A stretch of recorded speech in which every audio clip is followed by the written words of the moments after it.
Aku bangku tua. Sudah lama aku berdiri di sudut terminal kecil ini.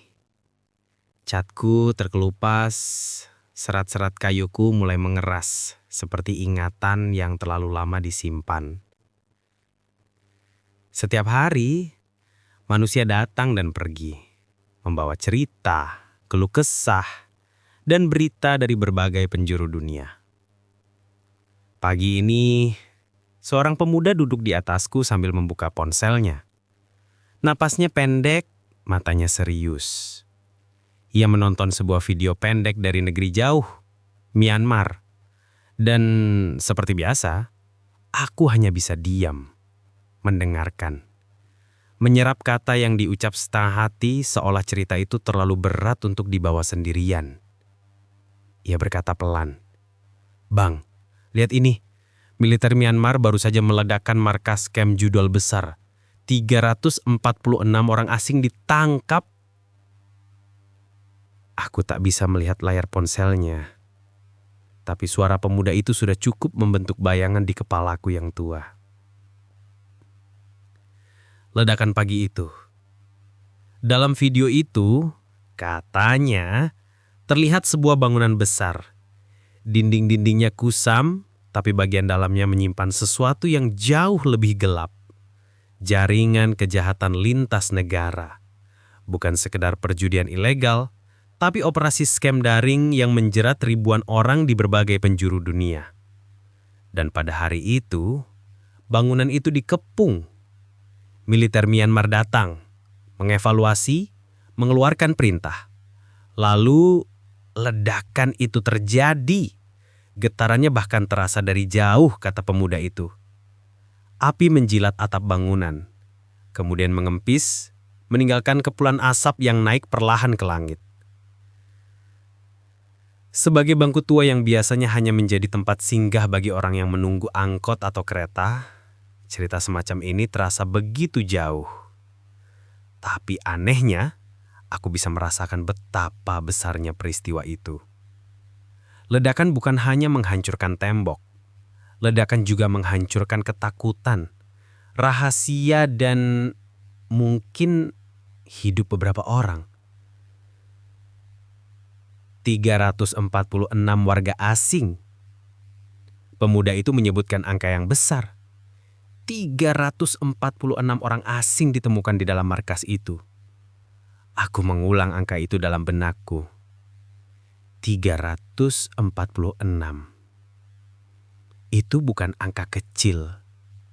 Itu manusia. Manusia dengan paspor berbeda, bahasa berbeda, nasib berbeda. Ada yang mungkin datang untuk bekerja lalu terjebak. Ada yang mungkin direkrut dengan janji palsu. Ada pula yang jelas-jelas pelaku, mengoperasikan skema kejahatan dari balik layar komputer. Dunia ini rumit, nak. Aku bangku tua, tapi aku tahu satu hal. Tidak semua orang yang ditemukan di sarang kejahatan adalah penjahat. Dan tidak semua penjahat selalu tertangkap.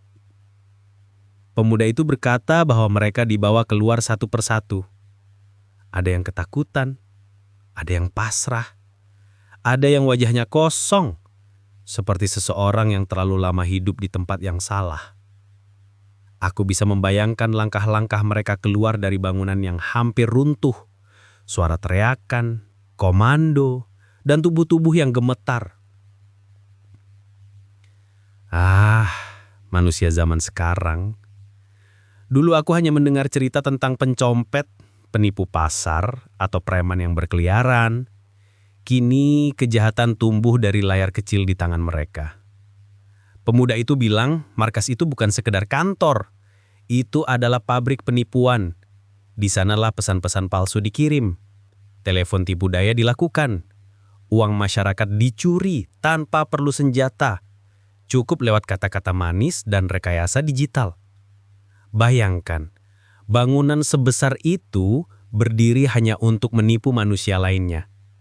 Betapa jauhnya manusia melangkah, namun tidak selalu ke arah yang benar. Apa yang tersisa setelah ledakan? Ketika bangunan itu meledak, sesuatu yang lebih besar pecah. kepercayaan manusia. Korban-korban scam di tempat lain mungkin merasa sedikit lega, tapi ratusan orang yang ditangkap mungkin memulai perjalanan baru, entah menuju hukuman atau menuju pembebasan, jika mereka hanyalah korban perdagangan manusia. Aku, bangku tua, hanya bisa menduga-duga. Aku tidak berada di sana, aku tidak melihat apapun. Tapi aku melihat pemuda yang duduk di atasku, wajahnya berubah dari kaget menjadi murung. Berita seperti ini tidak hanya menghancurkan bangunan, tapi juga menambah beban di pundak siapapun yang mendengarnya. Refleksi kayu tua. Bertahun-tahun aku berdiri di tempat ini, mendengar cerita, menampung rahasia, dan mengamati dunia dari jarak aman. Tapi setiap kali aku menangkap kisah seperti ini, aku belajar sesuatu. Bahwa kejahatan kini tidak lagi berbentuk pedang dan pistol. Kejahatan kini berbentuk sinyal, server, dan studio gelap yang tidak pernah tidur. Bahwa manusia bisa diciduk bukan di negara mereka, tetapi di negeri yang bahkan tidak mereka kenal. Bahwa teknologi bisa menjadi sungai yang mengalirkan kebaikan, tapi juga bisa menjadi jurang yang sangat dalam. Dan keadilan, meskipun lambat, masih terus dikejar. Aku berharap dari ratusan orang yang ditangkap itu, kebenaran bisa terungkap. Siapa yang bersalah, siapa yang hanya menjadi korban, siapa yang perlu pulang, dan siapa yang harus bertanggung jawab. Aku berharap dunia menemukan cara untuk mencegah kejahatan yang tumbuh dari layar kecil, agar manusia tidak perlu lagi membangun gedung sebesar itu hanya untuk menipu manusia lainnya, agar tidak perlu ada ledakan, asap, dan teriakan untuk menghentikannya. Dan aku, bangku tua ini, akan tetap di sini, mendengar cerita yang lewat, menyerap dunia lewat suara para pejalan yang singgah, sambil berharap suatu hari nanti, cerita yang kudengar lebih ringan dari kisah pagi ini.